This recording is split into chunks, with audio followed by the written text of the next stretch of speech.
Alors, je présente notre intervenante, même si elle se passe de présentation. Elle est avocate spécialisée en relations de travail. Elle a été députée à Ottawa pendant 6 ans, dont 4 sous la bannière du NPD et 2 avec le Parti libéral du Canada. Elle est membre de l'équipe des Mordus de politique à RDI et du Power Panel de Power and Politics à CBC News World. Elle devient, depuis récemment, en fait, vous êtes devenue, Françoise Boivin, la première femme chroniqueuse politique à l'émission de Paul Arcand au 98,5 à l'émission Puisqu'il faut se lever. Alors, c'est un honneur de m'entretenir avec vous, Françoise. Bien, c'est gentil. En fait, l'honneur est tout pour moi parce que l'AFQM, c'est toute une organisation qui fait un travail extraordinaire sur le terrain, mais encore plus avec l'objectif que vous visez, c'est-à-dire d'encourager à avoir plus de femmes en politique, ce qui a toujours été une de mes motivations, en fait, pour aller en politique. Bien, justement, c'est ma première question que j'ai pour vous. Pourquoi il y a si peu de femmes qui se lancent en politique, puis plus spécifiquement en politique municipale, d'après vous? Eh mon Dieu, quelle grosse question pour commencer. Ça commence en douceur. En quelques minutes. Oh oui, en 30 secondes. En fait, le plus bizarre, c'est que le gouvernement du Québec avait parti un programme pour encourager les femmes à se lancer en politique. Je me souviens plus du titre, puis j'étais la marraine ici en Outaouais il y a de cela beaucoup d'années. Et c'est encore les mêmes questions. Quand on m'a approché au niveau de la FQM pour ce panel-là, je me disais, hey, ça se peut-tu qu'on se retrouve encore en 2021 puis qu'on a encore la même difficulté à convaincre? Et on a des défis additionnels à ceux qui existaient déjà. On entend souvent, les femmes sont pas craintives parce qu'on a énormément de courage collectivement. On fait des choses absolument extraordinaires, mais on dirait qu'aussitôt que vient le temps de passer en avant, de prendre la pôle, puis d'être un peu le chef, puis on a des gens qui nous suivent ou qui sont avec nous. On a certaines hésitations qui sont basées sur toutes sortes de considérants bons et mauvais. Il y a d'autres considérants qui se rajoutent avec les réseaux sociaux. Moi, je regarde dans ma région beaucoup de femmes qui ont décidé de ne pas se représenter. Ça me fait ça me fait de la grosse peine, là. Mais il y a des gars aussi qui ont accepté de ne pas se représenter pour les mêmes raisons. Alors ça complique un peu la donne. Mais on dirait qu'on a tellement de misère, dites, à dire aux femmes, tu vas être aussi capable que n'importe qui d'autre. On se pose des questions que bien souvent les gars se posent même pas, à savoir est-ce que je vais être capable, est-ce que je connais ça. Ben, moi, quand j'ai commencé en politique, là, sérieusement, à part être intéressé par la politique, il n'y a personne qui naît en sachant exactement dans quoi il s'embarque. C'est un peu comme quelqu'un qui se lance à l'eau, puis tu nages, puis t'espères pas te noyer, puis c'est tout. Alors, voilà. Bien, justement, comment votre expérience peut peut-être encourager les femmes à aller en politique? Je vois qu'il y a beaucoup de barrières devant les femmes. On s'en rajoute dans notre tête. Mais vous, votre expérience, est-ce qu'elle peut encourager les femmes à se lancer? Bien, le volet sur lequel moi j'aimerais vraiment mettre l'emphase, c'est si tu as le goût. Moi, j'étais comme ça. Il y a des femmes qui se lancent en politique pour toutes sortes de raisons.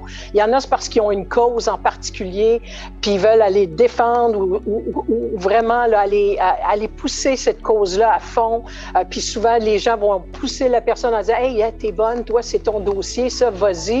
Et elles embarquent en politique. J'ai croisé beaucoup de femmes à ce niveau-là, par exemple, dans mon dernier mandat avec le nouveau Parti démocratique, parce que c'était certaines causes particulières en environnement, au niveau de la cause des femmes elles-mêmes, enfin bref, pour toutes sortes de raisons. Il y en a d'autres, moi, c'est mon amour de la politique. Je ne suis pas mordue de politique juste pour le titre de l'émission.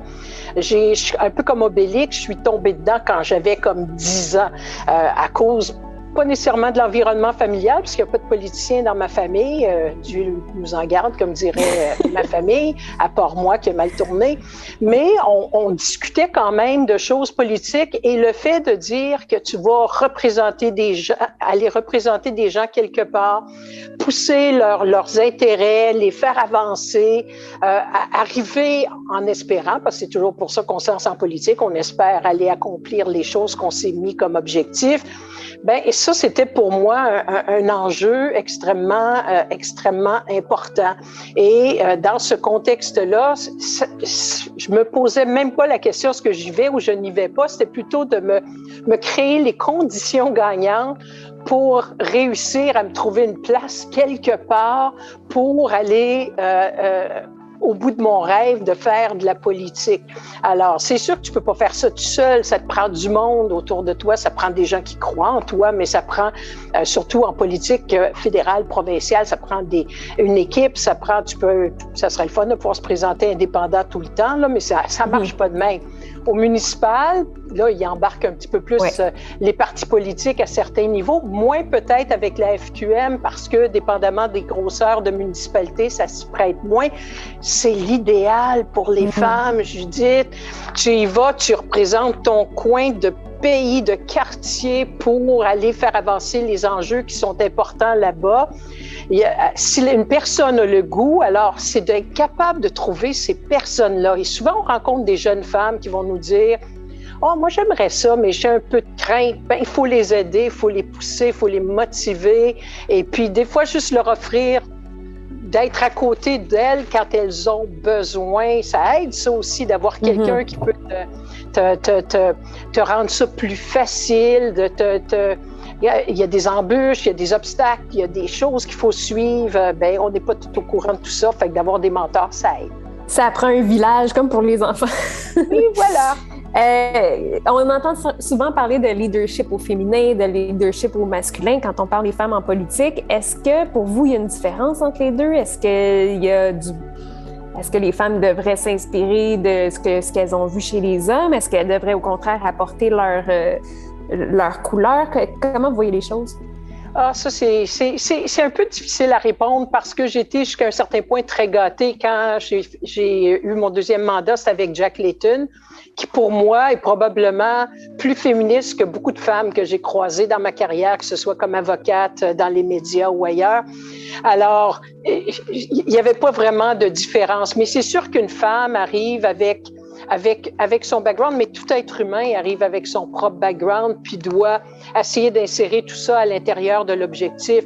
Il y a certainement des enjeux sur lesquels les femmes sont souvent plus qualité de vie, équilibre, travail, famille, etc. Si on n'avait pas eu de femmes en politique, on n'aurait jamais fait avancer ces dossiers-là. La qualité de vie au travail, c'est tous des dossiers que j'appelle pas des dossiers féminins parce que dans le fond, ces dossiers-là ont bénéficié à tout le monde, mais que souvent, j'aurais le goût de vous conter une petite anecdote qui est une parenthèse, mais qui représente tellement ce que des gars, des fois, vont penser. Quand j'avais été élue la première fois, j'étais au Parti libéral et j'étais présidente du caucus des femmes. Ça représentait toutes les femmes députées, ministres, sénatrices. Et on avait eu un caucus quelque part en Atlantique. Et puis, à un moment donné, je devais rencontrer quelqu'un comme président du caucus des femmes. Je me suis rendue à mauvaise porte, ce qui est souvent mon cas. Et j'arrive à une autre rencontre qui était pilotée par un des ministres masculins du gouvernement de l'époque. Et je me suis assise pensant qu'il faisait partie de mon meeting auquel je devais assister. Et il parlait de productivité puis de choses économiques. Moi, j'avais été présidente du Réseau des femmes d'affaires et professionnelles en Outaouais, mais je suis présidente du caucus des femmes et je les laisse parler, puis je réalise vite fait que je suis pas dans le bon meeting, mais j'ai du temps, c'était intéressant. J'ai dit, hey, moi, écoutez, c'est pas comme si j'espionnais, là, c'est mon équipe, pareil, c'est mon caucus. Et j'ai dit, est-ce que vous me permettez une question? Puis j'ai posé une question en matière de productivité. Puis là, il m'a regardé sérieusement. Il est tombé des nues, puis il a dit, mon Dieu, je suis surpris de voir que la présidente du caucus des femmes est intéressée par des questions de productivité. Je vous jure que j'y aurais pu couper même pas ça au montage, mais j'ai failli simplement lui donner une petite tape quelque part, puis dire, sérieusement. Mais ça montre quand même comment souvent, les choses sont divisées, pas par les femmes. On est obligé de mettre notre pied à terre puis dire, on veut des ministères à saveur économique. On veut les ministères qui sont extrêmement importants au niveau décisionnel parce que on ne doit jamais se contenter. Puis je dis, hey, je suis ministre de la condition féminine, c'est-tu assez le fun, ça? Il n'y a rien de mal à être ministre de la condition féminine, là. C'est pas ça que je dis avant qu'on m'arrache la tête. Mais parfois, faut sortir un petit peu des sentiers battus. Et ça, vous même en vain. Vous pensez pas qu'on se les met nous-mêmes, des fois, les limites? Ben, je pense pas. Oui et non, dans le sens qu'on va se questionner plus, mais il suffirait d'une petite poussée, d'une personne qui est en avant, des fois, qui peut être soit de notre sexe ou bien quelqu'un d'autre qui va dire « Hey, t'es capable, vas-y ». Ça, là, c'est de l'or en barre quand quelqu'un est capable de nous dire « On a tous eu des hésitations. Moi, j'ai de l'air bien solide, puis j'ai pas l'air d'avoir froid aux yeux, puis je me suis rarement posé la question « Hey, est-ce que je vais être capable de faire telle chose? » et ainsi de suite. Mais j'avais quand même des gens qui m'ont toujours encouragée. Alors, si tu te retrouves sans encouragement parce que personne connaît, il faut parler aussi. Si tu n'en parles pas de tes objectifs, il n'y a personne qui sait que tu as un intérêt. Si tu as le goût d'aller en politique municipale, mais tu ne le dis pas à personne, pensez pas qu'on va venir vous chercher. Tu sais, les gens qui disent « Hey, j'ai été sollicité par à peu près 55 personnes qui sont venues », c'est plus souvent qu'autrement très faux, ça. À part toi-même qui te dit à toi-même « Hey, je veux y aller », puis t'espères que un moment donné, le mot se passe, puis que bon, ça déboule, puis que ça déboule sur quelque chose de positif. Mais parlez-en à des amis, parlez-en de la parenté, puis essayez de trouver des gens qui ont les mêmes goûts, qui va faire en sorte que ça va vous motiver, vous l'avez déjà, la motivation, mais ça va vous encourager, ça va vous rassurer, parce que c'est toujours stressant, un défi, puis un nouveau défi. Sûr.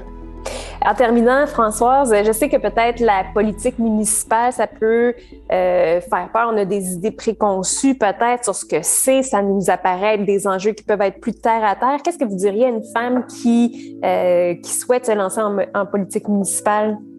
Moi, je dirais, premièrement, le volet municipal est tellement intéressant. Si je vous disais que comme députée fédérale, à tous les jours, les questions qu'on recevait le plus souvent à notre bureau de circonscription, c'était des questions sur des dossiers municipaux. Le nombre de fois que j'ai mis les gens en lien avec leurs conseillers ou conseillères municipales, je les compte même plus.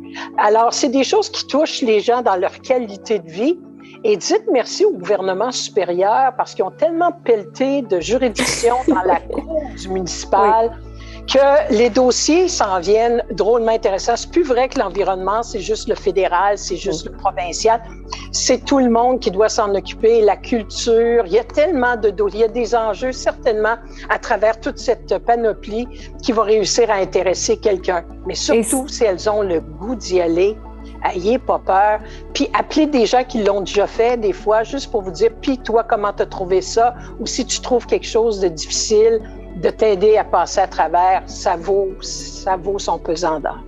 Bien, merci beaucoup, Françoise. J'ai l'impression que ça va inspirer des femmes qui sont sur le petit bord de se lancer, qui sont hésitantes. Alors, bien, je pense que c'est des belles perles de sagesse. Je vous remercie infiniment d'avoir pris le temps de nous parler. Ça me fait plaisir. Au plaisir de tous se voir en personne. Oui.